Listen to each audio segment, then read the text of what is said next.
Suportado ni Senador Cynthia Villar ang posisyon ni Senate President Chis Escudero na hindi sila dapat madaliin sa impeachment trial ni Vice President Sara Duterte. Sinagot din niya ang mga batiko sa sinasabing political dynasty ng kanyang pamilya. Yan ang agenda report ni Hannah T.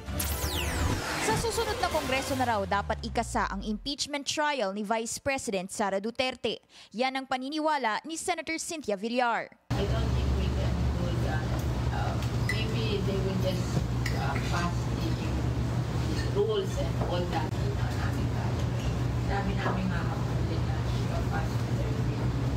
Plus, mahirap yung rules and regulations. I don't think I will be part of the impeachment. It's the next one.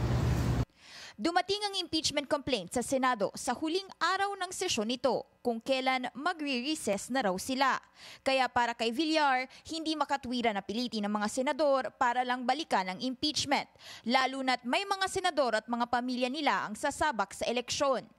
Pero ayon naman kay Senate Minority Leader Coco Pimentel, kailangang unahin muna ang trabaho nila bago ang halalan.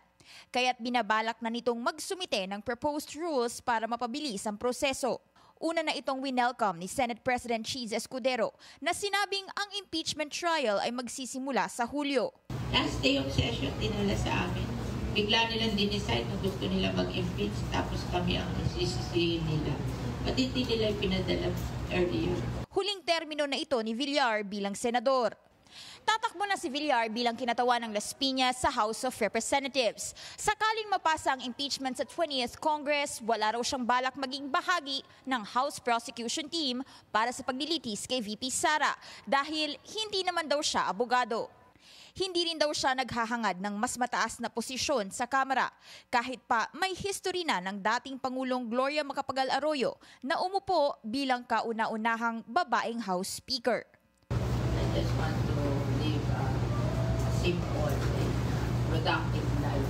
Ang kanyang anak na si incumbent Representative Camille Villar, tumatakbo naman sa Senado. Kung manalo, makakasama na niya ang kapatid na si Senator Mark Villar. Madalas mabanata ng pamilya Villar kapag usapang political dynasty. Masama yung dynasty na niloloko mga tao.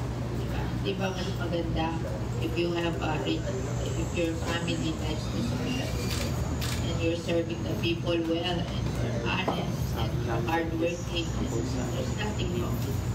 Nanindigan din si Villar na qualified ang kanyang mga anak na maglingkod sa gobyerno.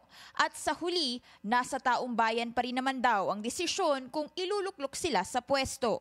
When you talk of dynasty, they get elected, they're not appointed. So if you don't like dynasty, then don't vote for them, diba? Para sa agenda, Hannah T. Bilyonaryo News Channel.